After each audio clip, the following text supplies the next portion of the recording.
दोस्तों, आज मैं आपको राजस्थान की एक ऐसी डरावनी और रहस्यमय कहानी सुनाने जा रहा हूँ, जिसे सुनकर आप अंदर से काँप जाएंगे। राजस्थान एक ऐसी जगह है जिसे आप जितना जान जाएं उतना कम है। राजस्थान में न जाने कितने राज दफन हैं। हम तो उसमें से सिर्फ कुछ ही उजागर कर पाए हैं। वैसे तो इस टॉपिक पर बात करने बैठा तो न जाने कितना समय बीत जाएगा। ये टॉपिक हम दूसरी वीडियो में कवर करेंगे। तो चलिए बिना देर किए कहानी की तरफ बढ़ते हैं। जैसलमेर से करीब 12 किलोमीटर दूर एक छोटा सा गांव था। गांव की आर्थिक स्थिति उस समय काफ़ी अच्छी थी। यातायात के साधनों का इतना विकास नहीं हुआ था, इसलिए लोग एक जगह से दूसरी जगह जाने के लिए बैलगाड़ी का सहारा लेते थे। आसपास के गांव पहुंचने में भी लगभग करीब 2 दिन का समय लग जाता था। खेती ही उनके जीवन जीने का मुख्य साधन थी। गांव में बिजली नहीं थी, इसी वजह से दिन ढलने से पहले ही पूरा गांव खा पी के सोने चला जाता था। आधी रात गए जब पूरा गुलडहरा गांव नींद के आगोश में था। बिरजू अपने घर में लालटेन जलाए एक पुरानी किताब के पन्ने पलटने में व्यस्त था। यह कोई आम किताब नहीं थी। इस किताब की एक अद्भुत कहानी थी। मकान की नींव खुदवाते समय बिरजू को जमीन से एक भारी बक्सा मिला था। बक्से को देखते ही बिरजू खुशी से झूम उठा था। उसने गड़े हुए धन के बारे में अनेक कहानियां सुनी थी।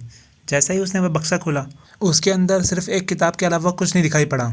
बिरजू सोच में पड़ गया, आखिर ऐसा क्या है इस किताब में जो इसे छिपाने के लिए इसको इतने भारी भरकम बक्से के अंदर डालकर जमीन में गाड़ दिया। बिरजू ने जैसे ही पुस्तक का पहला पन्ना खोला, अचानक धरती हिलने लगी। इतना भयानक भूकंप कि सभी अपने घर छोड़कर बाहर की तरफ भागे। कुछ ही देर में रेतीली आंधी चलने लगी। कुछ घंटों के बाद सब कुछ शांत हो गया। बिरजू भी किताब को भूलकर तूफान से बिगड़े अपने घर की स्थिति को ठीक करने लग गया। आधी रात के बाद अचानक से फिर से उसे बक्से और उस रहस्यमय किताब का ध्यान आया। अपने उतावलेपन को वह ज़्यादा देर तक अपने अंदर दबा नहीं सका। लालटेन जलाकर किताब के पन्ने पलटने लगा। किताब एक अजीब सी भाषा में लिखी गई थी, लेकिन इतना जरूर समझ आ रहा था कि कोई मंत्र लिखे गए हैं। बीच बीच में कुछ विशेष चिन्ह भी अंकित थे। चिन्हों को ध्यान से देखने पर उसे लगा जैसे किसी ने ग्रह, नक्षत्र इत्यादि का चित्र अंकित किया हुआ है। कुछ भयानक चेहरे भी पुस्तक के बहुत सारे पन्नों पर बने हुए थे। बिरजू की उस किताब को पढ़ने की उत्सुकता कुछ चरम पर पहुंच गई थी। अगले कुछ और पन्ने पलटने के बाद उसने पाया कि आगे लिखे गए श्लोक और मंत्र हिंदी में लिखे हुए हैं। वह गंभीर होकर पुस्तक पढ़ने लगा। यह पुस्तक कोई आम पुस्तक नहीं, इसमें आज तक की सबसे दैत्य शक्ति रक्त पिशाच को बुलाने और उससे कैसे लाभ लेना उसके बारे में बताया गया था। 3 पंक्तियों के पढ़ने के बाद ही बिरजू का हलक सूखने लगा और पसीना उसके कानों को भिगोने लगा। रोमांच और भय के मिश्रित भाव के साथ उसने आगे पढ़ना शुरू किया। रक्त पिशाच एक बहुत शक्तिशाली पिशाच है। अगर एक बार इसको काबू में कर लिया जाए तो मनुष्य पूरी धरती का स्वामी बन सकता है। धन दौलत, ऐश्वर्य, खेत खलिहान, ऐसी कोई वस्तु नहीं जो ये आपको दिला ना सके। इतना पढ़ते ही बिरजू की आंखें चमक उठी। उसने अलादीन के चिराग के किस्से तो सुने थे, लेकिन वास्तव में ऐसा कोई चिराग उसके हाथ लग जाएगा उसने सपने में भी नहीं सोचा था। आगे बताई गई विधि के अनुसार उसने सारी सामग्री को जमा कर लिया था और 2 बकरे भी वहीं बांध दिए थे।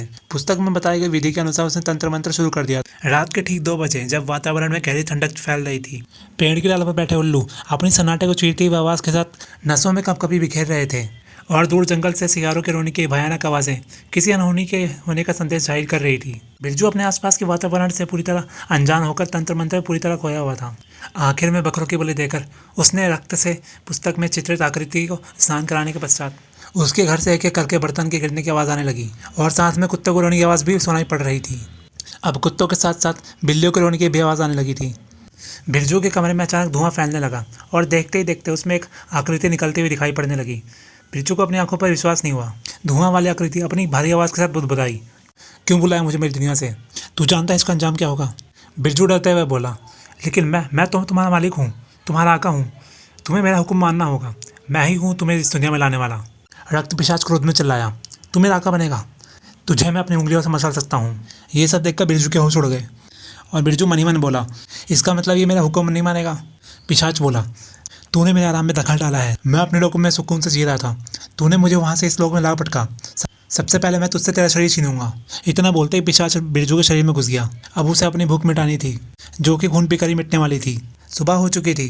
रक्त पिशाच की शक्तियाँ कुछ कम होने लगी।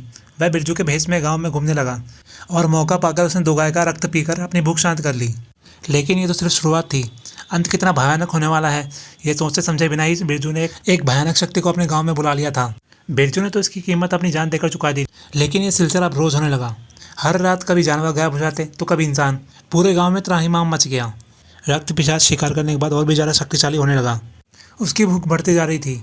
इधर गांव में लोगों को उस पर शक होने लगा। वह सिर्फ रात में बाहर निकलता और बाकी पूरा दिन घर में छिपा रहता था। गांव के एक सयाने ने अपनी शक्तियों को साध कर गांव में हो रही घटना पर ध्यान केंद्रित किया तो उसे सारा खेल समझ आ गया। हालात नियंत्रण से बाहर हो चुके थे। सयाना गांव का एक व्यक्ति था जो तंत्र मंत्र का ज्ञान और भगवान में आस्था रखता था। गांव वाले उसको प्यार से सयाना सयाना कहकर पुकारते थे। उस पिशाच की वजह से गांव में 20 लोग गायब हो चुके थे। सयाने ने अपनी शक्तियों से ध्यान मग्न होकर एक ताबीज बनाया और बिरजू के घर की ओर चल पड़ा। जाने से पहले उसने अपने एक शिष्य को कुछ समझाया और भगवान का ध्यान करके आगे चल पड़ा। बिरजू के घर में कदम रखते ही सयाने को एक जोरदार झटका लगा और वो थोड़ा दूर जा गिरा। कहानी में आगे क्या हुआ? क्या रक्त पिशाच ने सयाने बाबा को मार दिया या सयाने बाबा ने उस रक्त पिशाच को मार दिया? आगे की कहानी आपको नेक्स्ट पार्ट में मिलेगी। नेक्स्ट पार्ट कल परसों तक आ जाएगा। चैनल को सब्सक्राइब करिए ताकि नेक्स्ट पार्ट आप मिस ना कर पाएँ।